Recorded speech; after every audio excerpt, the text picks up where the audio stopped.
Hey guys, today we're going to look at how to evaluate for limits using an algebraic approach.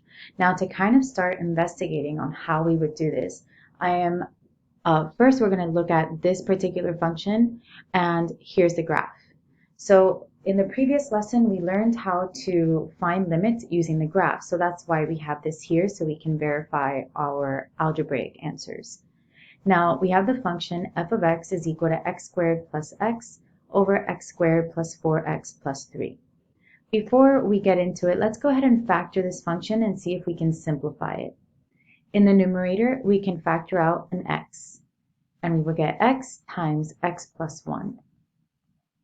The denominator can be factored to be x plus 3, x plus 1. So we see that the x plus 1's will cancel out, and we're left with a simplified rational function of x over x plus 3. So what we're going to do is we're going to find the function value using the equation, and then we're going to look at the limit on the graph. So first we have a is equal to negative 3.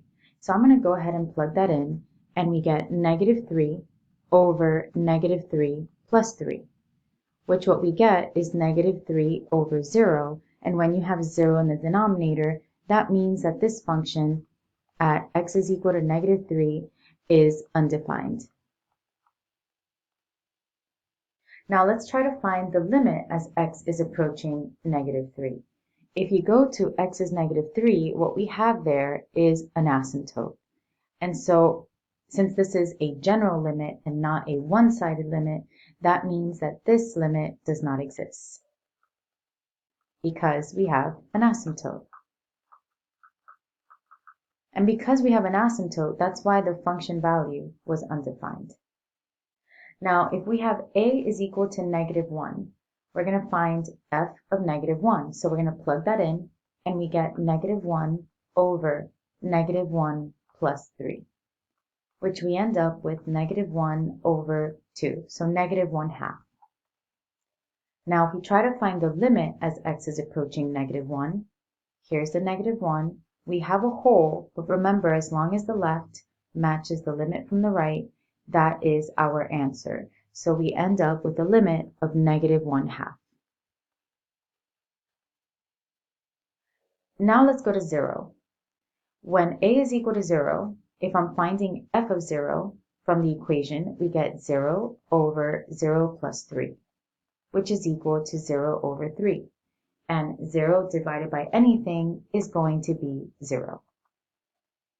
Now let's try to find the limit as x is approaching 0. When you look at the graph, even though I kind of covered it, so let's erase that there, we can see that the function goes through x is equal to 0, and that the limit from the left is equal to the limit from the right, and so this limit is 0. Now if you notice here, these match and these match. So that leads me to this question.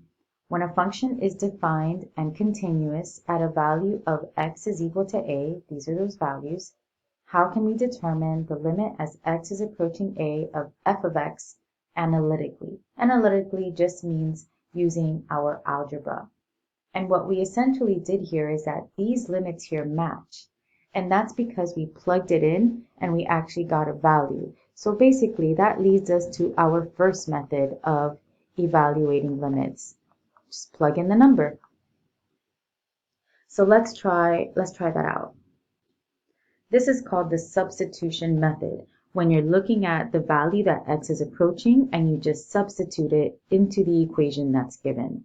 As long as the function is defined, meaning that there's no asymptotes and no holes, then we can determine that limit value. So let's go ahead and plug in as x is approaching 0 for x squared minus 1 over 2x plus 3. We would get 0 squared, which is 0, minus 1, over 2 times 0 plus 3. This is just 0, so we end up with negative 1 over 3. This would be my limit value. Now let's look at this one here. The limit as theta is approaching 2 pi over 3 of cosine theta over theta.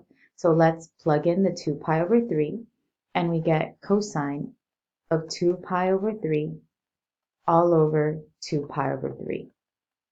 Here, remember, you have to know your unit circle. The cosine of 2 pi over 3, if you're looking at your unit circle, or if you know it, is going to equal to negative 1/2. And this is being divided by 2 pi over 3. Now remember, when you have a fraction divided by a fraction, you're going to copy the first fraction, you're going to change to multiplication, and you're going to flip. Now we just multiply straight across. So negative 1 times 3 is negative 3 over 2 times 2 pi is 4 pi. And this would be my limit value. Last one here, we have the limit as x is approaching 2 from the left of the square root of x plus 2 minus 1 over x plus 1. Now, even though this is a one-sided limit, if we're using the substitution method, that doesn't necessarily matter as long as the function is defined, because that would mean that the limit from the left will equal the limit from the right, and so the defined value would be your limit value. So we can just take the 2 and plug it in like normal. So we have the square root of 2 plus 2 minus 1 over 2 plus 1. The square root of 2 plus 2, that's the square root of 4, and the square root of 4 is 2. So 2 minus 1 over 2 plus 1, which is 3, and we get a final answer of 1/3. So that's the substitution method. Let's try a couple more examples before we move on to the next method. We have here the limit as x is approaching 2 of 5x plus 2 over 2x plus 3. So let's plug in the 2, and we get 5 times 2 plus 2 over 2 times 2 plus 3. 5 times 2 is 10, plus 2 is 12. Over 2 times 2 is 4, plus 3 is 7. And this would be my limit value. Moving on here, we have the limit as theta is approaching pi over 3 of 2 sine of 4 pi over 3. So we're going to plug in the pi over 3. Now keep in mind, when you have a sine or any trig function, and then followed by 4 theta or any number theta, this all represents the angle. So this would be together. So we get 2 sine of 4 times pi over 3, which is 4 pi over 3. Now again, we need to know our unit circle. So we have 2. The sine of 4 pi over 3 is negative square root of 3 over 2. Remember, when you're multiplying a whole number with a fraction, this is just over 1. You can multiply this straight across and then simplify. So the 2's would cancel, and we're left with negative square root of 3. Or if you have it like this, any number that is the same across a diagonal just cancel out. And what's left is the negative square root of 3 over 1, which is just negative square root of 3.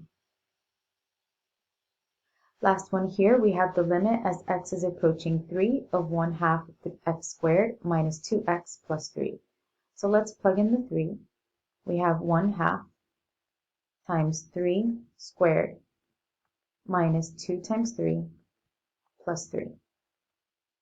3 squared is 9 times 1/2 is 9 over 2 minus 6 plus 3. We can simplify this part here. So 9 over 2 minus 3.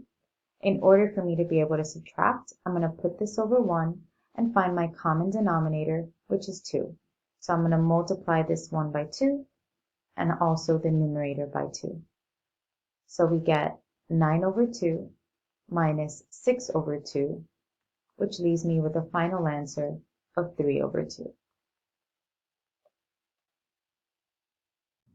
Now let's investigate some other limits. What happens if we try to use direct substitution and it doesn't necessarily work?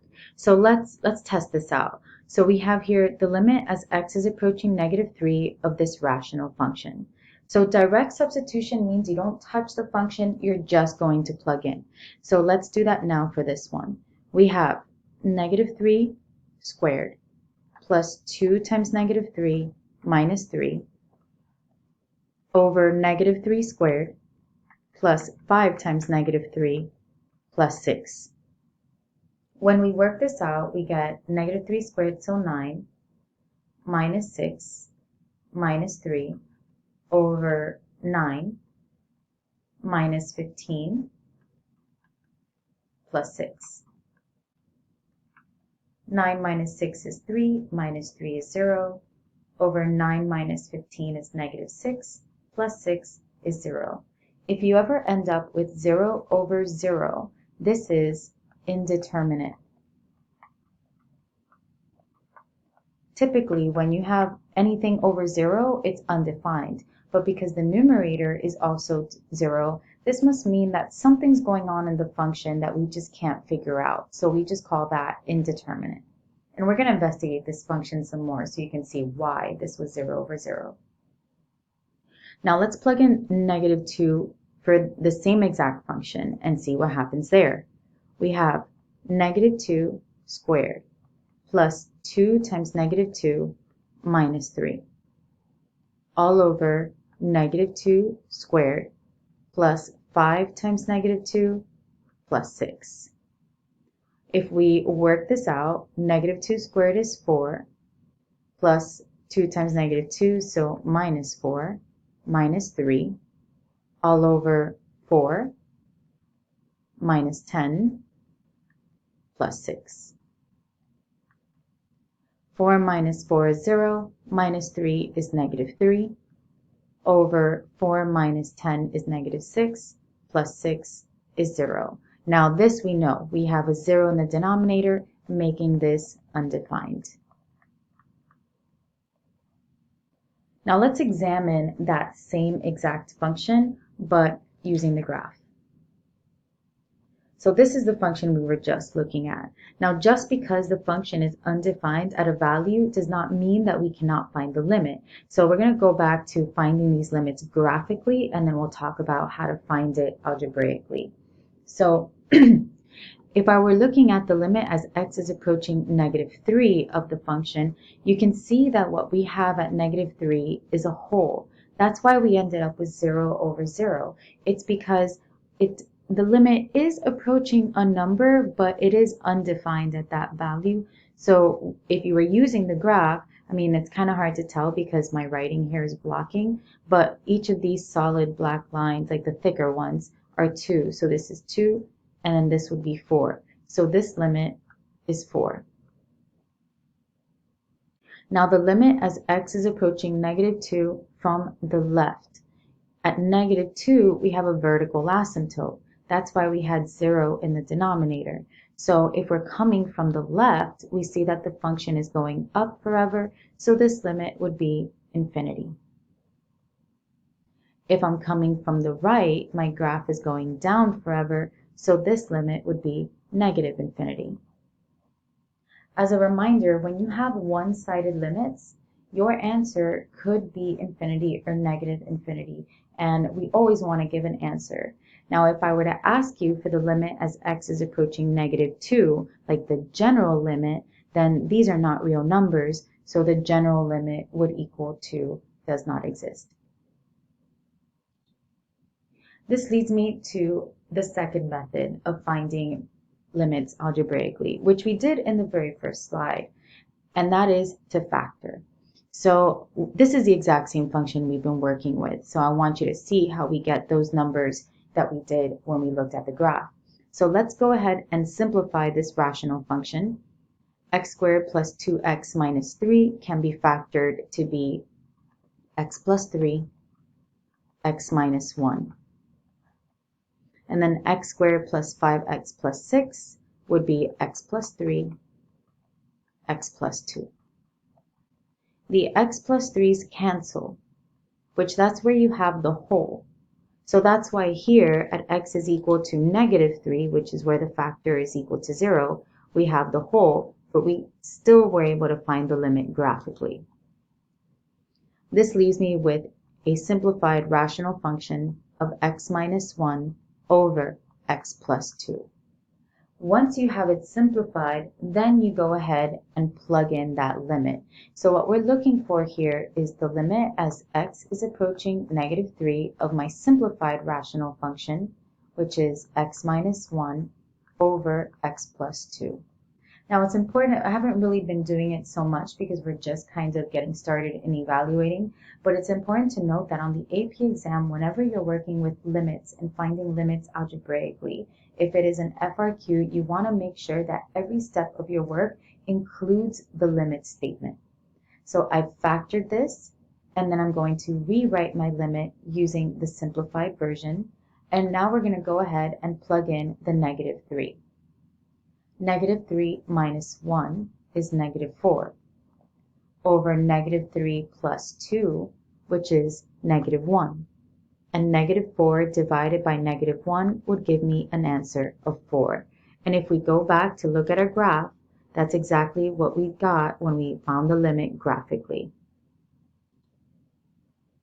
Now over here, same thing, I'm going to rewrite my limit as x is approaching -2 from the left of x minus 1 over x plus 2.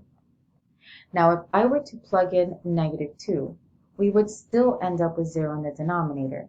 And we need to remember that this means that we have a vertical asymptote at x is equal to -2. When you have a vertical asymptote, that means that your graph is going to go either up or down forever because it can't touch that value, it can't go through it. So your answer will be some form of infinity. If this was a general limit, if it was just the limit as x is approaching -2 and we still end up with 0 in the denominator, then that means that the limit does not exist. However, because this is a one-sided limit, we want an answer. You will never write does not exist for a one-sided limit. So what we do is we look at the number, and we pick a number that is slightly left in the direction of which we're looking at. So, slightly left because this is coming from the left. So I'm not going to plug in -3. I'm going to just plug in -2.1. You don't want to go so far from that value because what if it crosses over and it becomes positive or negative? We're going to get an inaccurate answer. So I'm going to plug in -2.1, and you're going to see why in a second.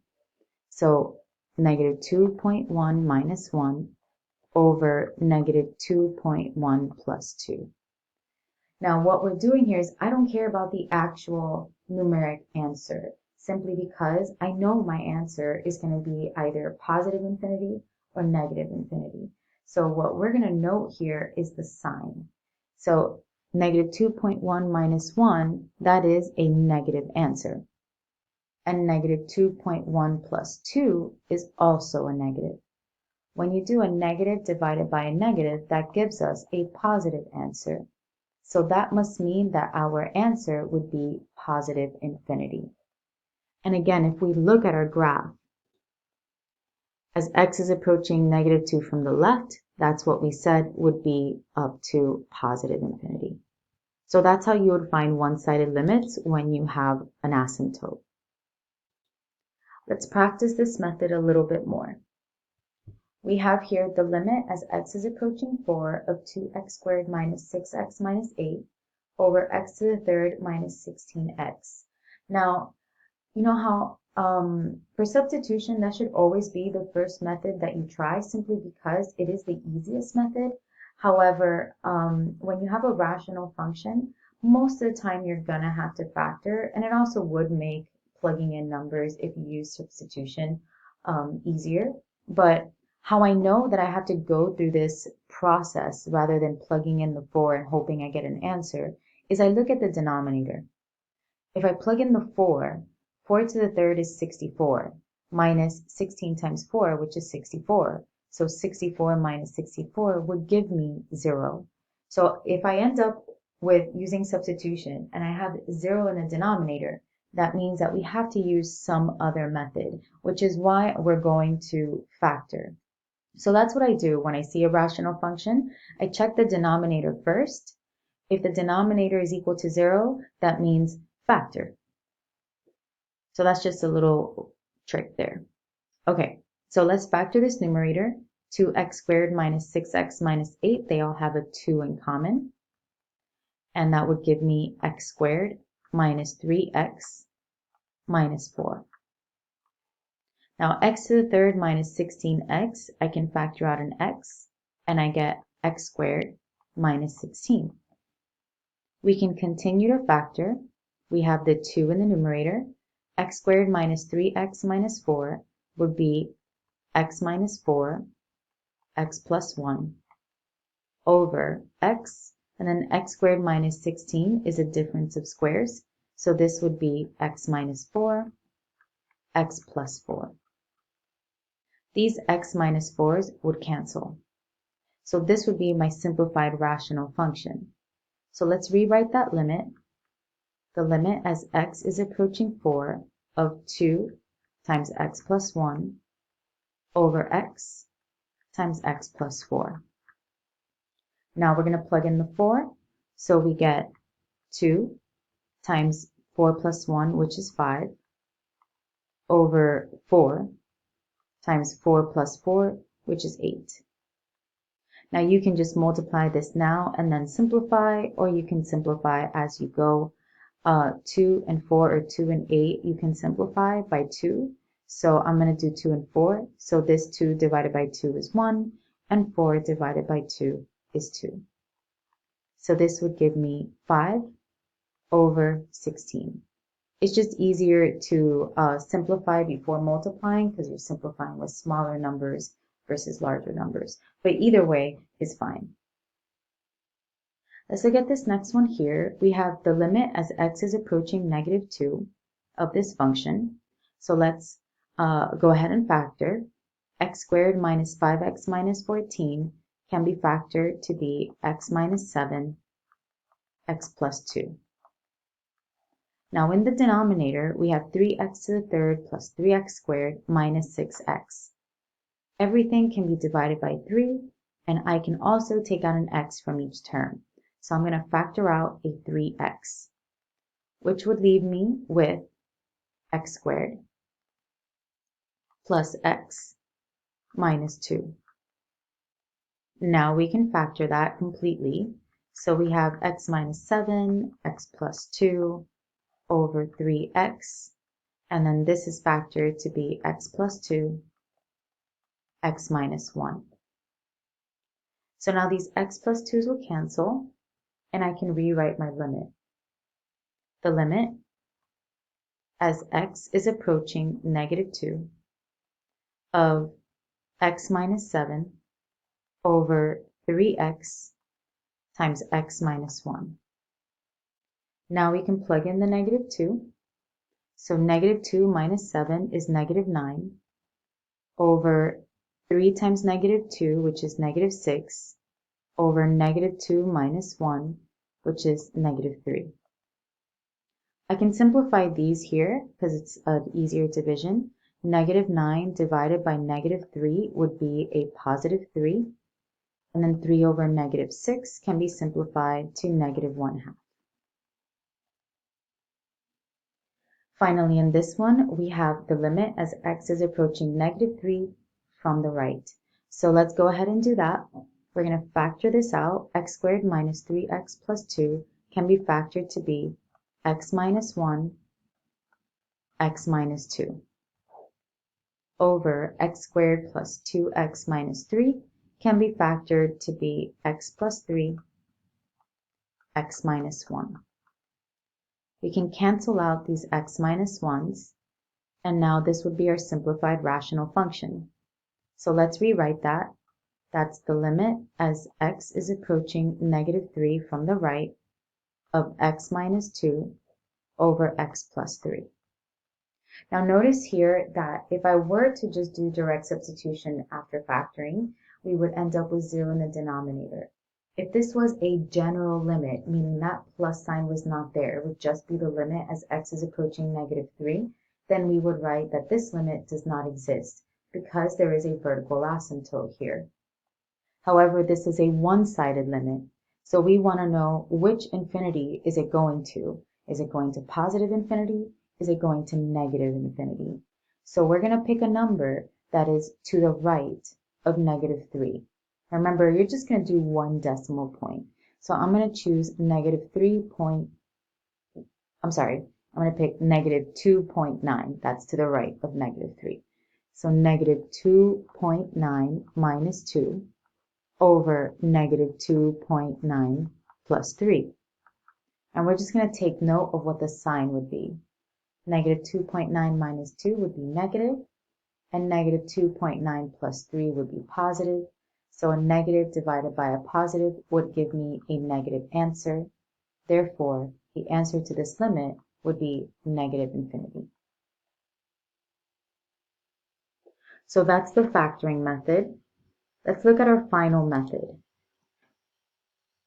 And this is called the conjugate method. And that's because when we're using this, typically it's because we have a square root in the problem. Now, I did put here that you will need to remember what a conjugate is. If you have a radical expression, such as, like the one that's here that we'll use, we have the square root of x minus 4.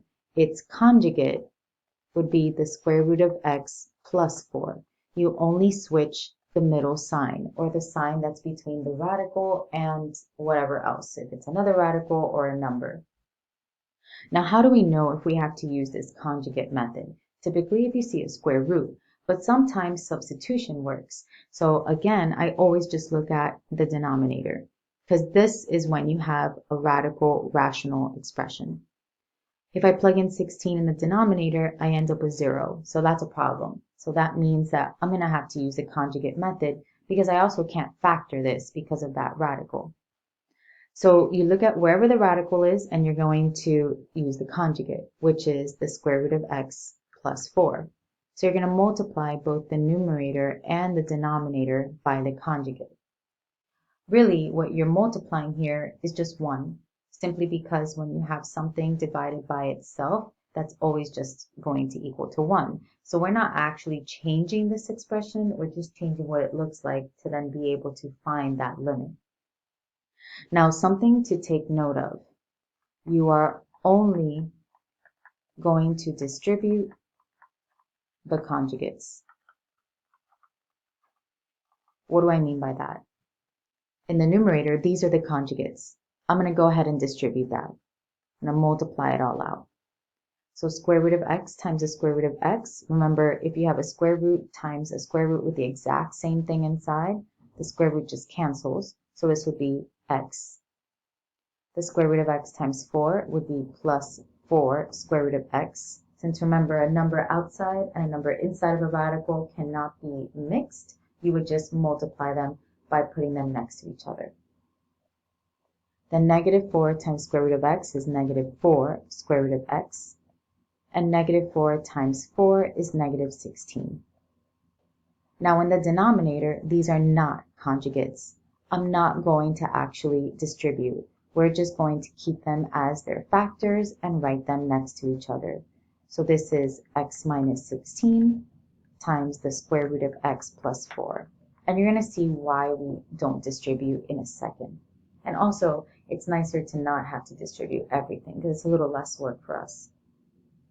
Now, if you multiply the conjugates correctly, these middle terms here will always cancel out.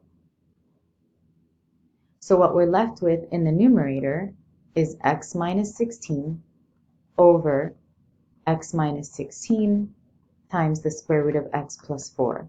You see why I didn't multiply this out? X minus 16 in the denominator is the same factor as the numerator. So that's what I call my problematic factor. That's what led me with 0 in the denominator. So now they cancel. So now what I have left is that square root of x plus 4. If you have nothing left in the numerator, that's just a 1. So let's rewrite our limit. This is the limit as x is approaching 16 of 1 over the square root of x plus 4. Now we can go ahead and plug in the 16. So this would be 1 over square root of 16 plus 4, which is equal to 1 over 4 plus 4, which is 8. So this is the answer to my limit. Let's look at this next one here. We have x minus 4 over the square root of 2x plus 1 minus 3. See, if I were to plug in that 4, I would get 2 times 4, which is 8, plus 1 is 9. The square root of 9 is 3, and 3 minus 3 is 0. So that's what I mean by problematic. The denominator here would equal to 0. So I have to use this conjugate method. Now the conjugate of that radical expression, keep in mind you're only switching the middle sign. Even though what's inside of a radical is an expression, you do not change this sign. So I'm going to multiply the numerator and the denominator by the square root of 2x plus 1 plus 3.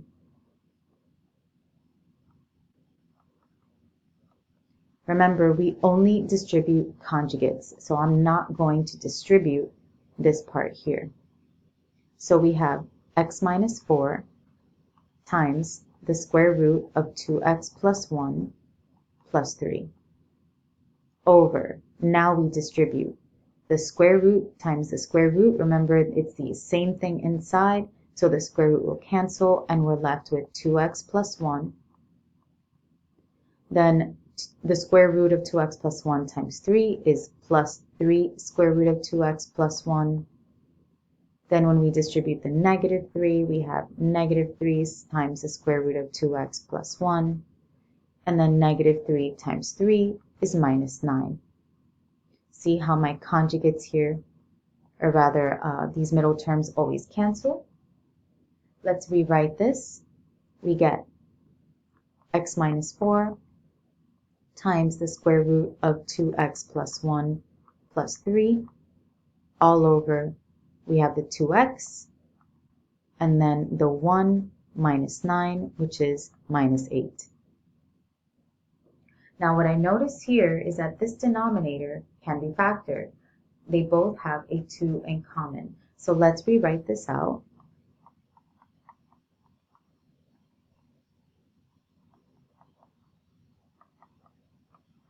The denominator would now be 2 times x minus 4. I can cancel out that x minus 4.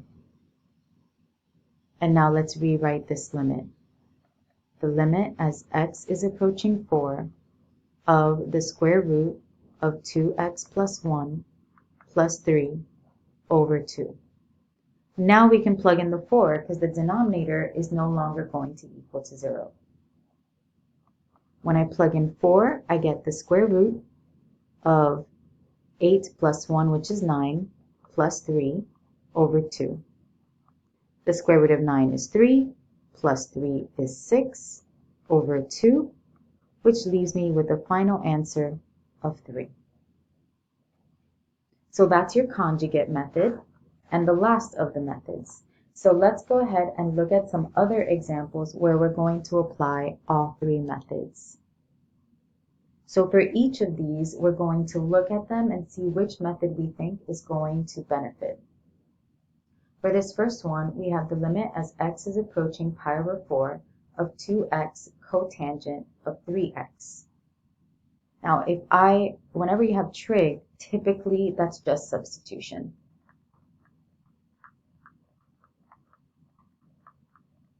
So I'm going to go ahead and plug in that pi over 4. So 2 times pi over 4 times the cotangent of 3 pi over 4. Let's work this out. 2 times pi over 4, we can simplify that. That's 2 pi over 4 essentially. I could simplify this to be pi over 2. Now cotangent. Cotangent of 3 pi over 4 is when you divide cosine by sine. The cosine of 3 pi over 4 is negative square root of 2 over 2. And the sine of 3 pi over 4 is square root of 2 over 2. These are essentially the same fraction. So if you're dividing something by itself, that's just going to be 1. But we have this negative. So this here is equal to pi over 2 times negative 1, which leaves me with a final answer of negative pi over 2. Now over here we have the limit as x is approaching 1 from the left of x squared plus 6x plus 5 over x squared minus 1. If I plug in the 1 in the denominator, I end up with 0. So I'm going to have to use the factoring method. So let's go ahead and factor. X squared plus 6x plus 5 can be factored to be x plus 5, x plus 1, over this difference of squares, which is x plus 1, x minus 1. My x plus 1's here cancel out. So I can now rewrite my limit. The limit as x is approaching 1 from the left of x plus 5 over x minus 1. Now, again, if I still plug in the 1, I still end up with 0 in the denominator. But this is not this is not a general limit. Again, I just want to keep saying that if we have a general limit, this limit would not exist. But it's a one-sided limit. So I am going to plug in a number that is slightly to the left of 1. So I'm going to go ahead and plug in 0.9. So 0.9 plus 5 over 0.9 minus 1. 0.9 plus 5 will be positive, and 0.9 minus 1 would be negative. A positive divided by a negative is negative. So that means that my answer is negative infinity. Just again to reiterate, this is because we have a vertical asymptote at x is equal to 1. So we want to know which infinity our graph is approaching. Over here we have the limit as x is approaching 15 of 15 minus x over 4 minus the square root of of x plus 1. If I were to plug in the 15, I would end up with 0 over 0, which is indeterminate. So here we're going to have to use the conjugate method. So I'm going to multiply both the numerator and the denominator by 4 plus the square root of x plus 1. Remember, you're only changing the sign that is between the number and the radical. You do not change any of the signs inside of the radical. The numerator are not conjugates, so we're not going to distribute that. We're just going to write that next to each other. So 15 minus x times 4 plus the square root of x plus 1. But we are going to distribute these conjugates here. So we have 4 times 4, which is 16. 4 times the square root of x plus 1 would be 4 square root of x plus 1. Negative square root of x plus 1 times 4 is negative 4 square root of x plus 1. And then negative square root of x plus 1 times positive square root of x plus 1. The square roots would cancel and it would be negative. And notice I'm going to open parentheses and put x plus 1. And this is because all of that, when multiplied, will be negative. So we can't forget to distribute that negative after the fact. So let's simplify this. These middle terms here will always cancel out when we're multiplying conjugates. So we have in the numerator the same thing, 15 minus x times 4 plus the square root of x plus 1 all over. Now this is 16 minus x minus 1. I'm just going to rewrite that down here. So 16 minus 1 is 15. And then we have the negative x. And see what happens is it cancels out this factor here. So this is all that's left. So let's rewrite this limit. The limit as x is approaching 15 of 4 plus the square root of x plus 1. Now we can plug in the 15. We get 4 plus the square root of 15 plus 1, which is 16. The square root of 16 is 4, so 4 plus 4 leaves me with 8. Now for this last one, it looks pretty intimidating because we have what's called a complex fraction. We have in the numerator fractions being subtracted over something else. Now if you take the 3 and you plug it in, we would end up with 3 minus 3, which is 0 in the denominator. That means direct substitution is not going to work. So we're going to have to use another method. This is not the conjugate method because we don't have a radical. So really, even though we don't notice it yet, this is going to be the factoring method.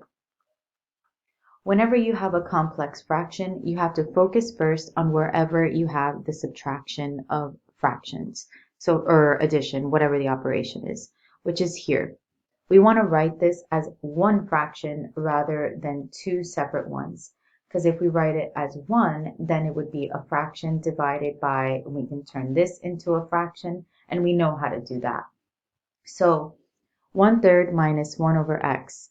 The common denominator, remember, if you can't figure it out, you just multiply them together. So our common denominator here would be 3x. That means that I would need to multiply this 1/3 by x in the denominator, so it's 3x, and then I'd have to do the same thing in the numerator. For 1 over x, we're missing the 3, so I'd have to multiply the denominator by 3 as well as the numerator by 3. So this is what it looks like. We have x over 3x minus 3 over 3x all over x minus 3. If you have a fraction added or subtracted to another and they have the same denominator, you can just put the numerators together.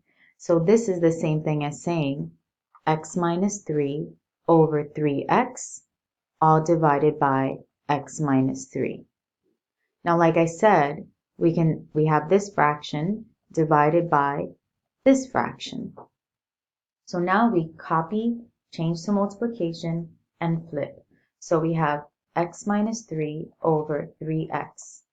Change to multiplication, flip, so 1 over x minus 3. These x minus 3's here cancel out. And I'm left with 1 over 3x. So this is a simplified version of this complex fraction. So I can now rewrite my limit as x is approaching 3 of 1 over 3x. And now we can plug in the 3. So 1 over 3 times 3, which is going to give me 1 over 9. And this would be my final answer. Now that we've covered all three methods of evaluating for limits, let's go ahead and look at some properties of limits. Now here it states if the limit as x is approaching some number a of f of x is equal to L, and the limit as x is approaching a, so the same value that x is approaching of g of x is equal to m, and c is some constant, find each of the following limits in terms of L, M, and C. So if you have a limit where both of these functions are approaching the same value of x, you can separate this. So the limit as x is approaching a of f of x plus g of x, that's going to equal to whatever that limit is of f of x plus whatever the limit is of g of x. So we saw here that this limit is L, this limit is m, so this would be L plus m. It would be the same thing with subtraction and multiplication. Multiplication as well, and division. So this would be L minus m. This one here, we have f of x over g of x, this would be L over m. If we had multiplication written here, it would be L times m. So whatever those numbers are, you can just apply that operation. Now, if you have the limit as x is approaching a of some constant times f of x, you don't have to worry about that constant yet. You can just move the constant to the outside, find the limit value, and then multiply it. So this would be c times L. If we had the limit as x is approaching a of your function f, and it's being raised to an exponent, you can apply the exponent after you find the limit. So this would be L raised to the p. Now, this last one, if you have the limit as x is approaching a of some constant. Now think about what this looks like on a graph. If you have a constant, that means that it's a straight line. So no matter what x is approaching, whether you're going anywhere to the right, anywhere to the left, the y value, which remember your limits, the answer to limits are always y's, would be the same exact number. So this here would be C. So anytime you're finding the limit of a constant, the answer is always the constant. Now let's apply these properties using some graphs. Here we have two separate graphs, the graph of f of x and the graph of g of x. In this first one, we have the limit as x is approaching 2 from the right of f of x plus g of x. So we're just going to find the limit of f and g separately, and then we add it. So this is f. The limit as x is approaching 2 from the right, that would be the negative 2. Plus, now we're going to do the same limit as x is approaching 2 from the right, but of g of x. Here's 2 from the right, so this would be 6. Negative 2 plus 6 gives me 4. Now this one here, we have this 2 and this 3, and those are constants. So remember, we can multiply that after we find the limit. So we're just going to read this straight across. We start with the 2. Now we're going to multiply with the limit as x is approaching negative 3 of f of x. So here's the negative 3, and even though it's a whole, the left does approach the right, so this limit value is negative 2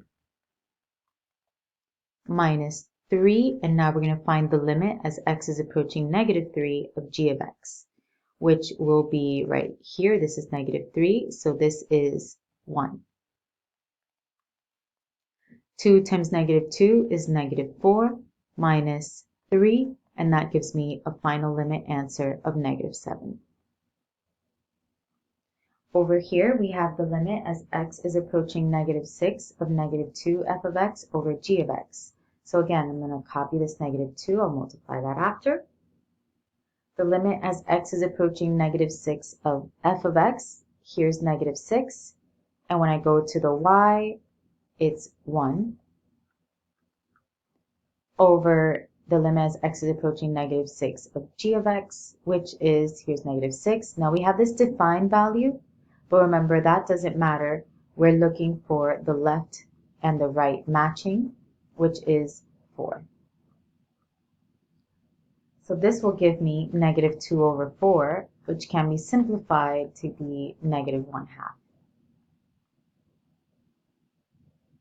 Over here, we have the limit as x is approaching 4 of 2 times f of x. So let's find the limit as x is approaching 4 of f of x, which is right here. So this is negative 3. And the limit as x is approaching 4 of g of x, which is 4. 2 times negative 3 is negative 6. Times 4 is negative 24.